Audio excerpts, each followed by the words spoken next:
maging pulis. Pulis. Gusto ko sandalo.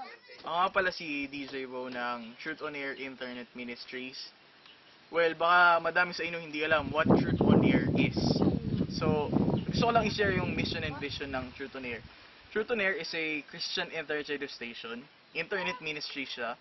So, what we do is we play Christian music, Filipino Christian music, and we preach and share the gospel, the good news of Jesus Christ, the truth of Jesus Christ Amen. in the world. Praise God.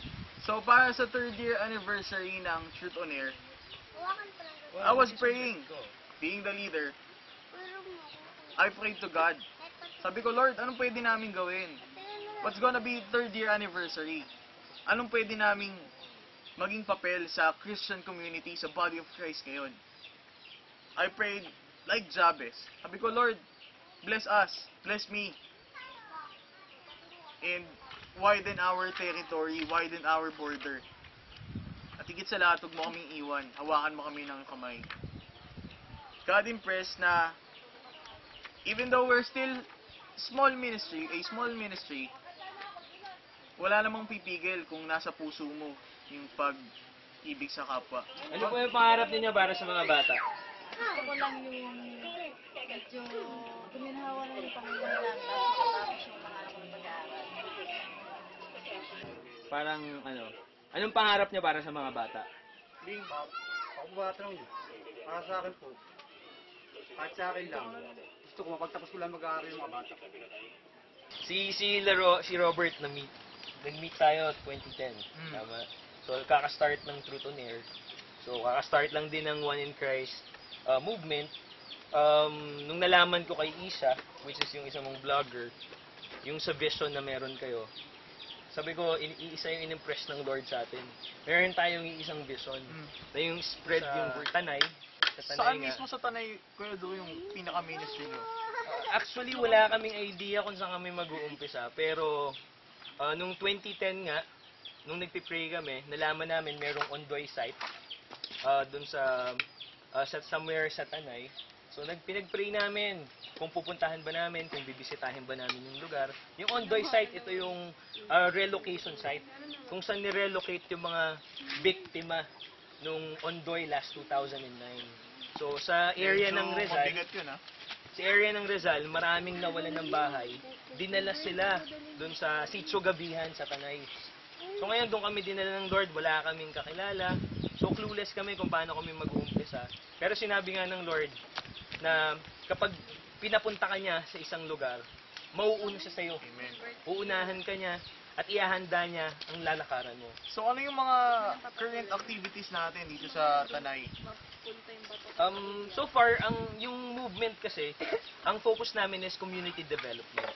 So, ang tanong doon, paano ka makaka-contribute doon sa community? Okay.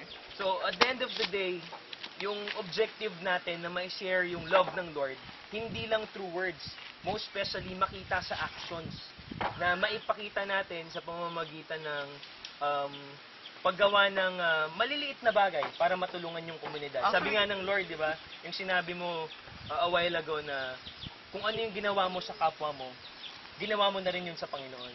Development. Nung una kaming napunta sa Tanay, nakita ko agad ang daming bata. So, sobra talagang dami yung population ng bata na makikita mo na naglalaro sila, nagtatakbuhan, walang mga tsinelas. Alam mo yon, parang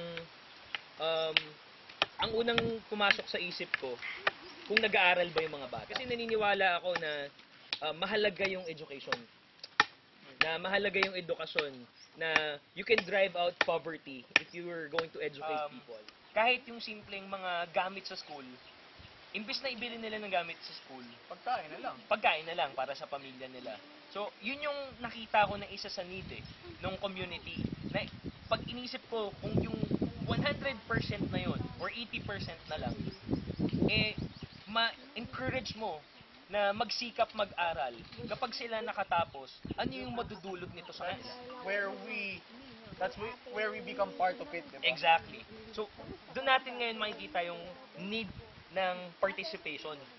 Na ito yung napakagandang opportunity na tayo bilang mga privilege Blessed ng Lord. blessed tayo na maging daluyan din. Ng Na pagpapala. hindi man natin maibigay sa kanila materially lahat ng pangangailangan nila.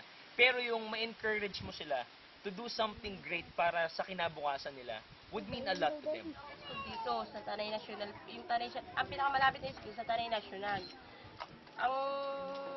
Ang layo, manlayo talaga. Mamamasay yung mga estudyante, 15 or 10. Estudyante yun. Pero pagtaas din, 15 na. Di 25, pagka yung mga magulang, walang pera, hindi makakapasok. Is one way pa lang po yung 25.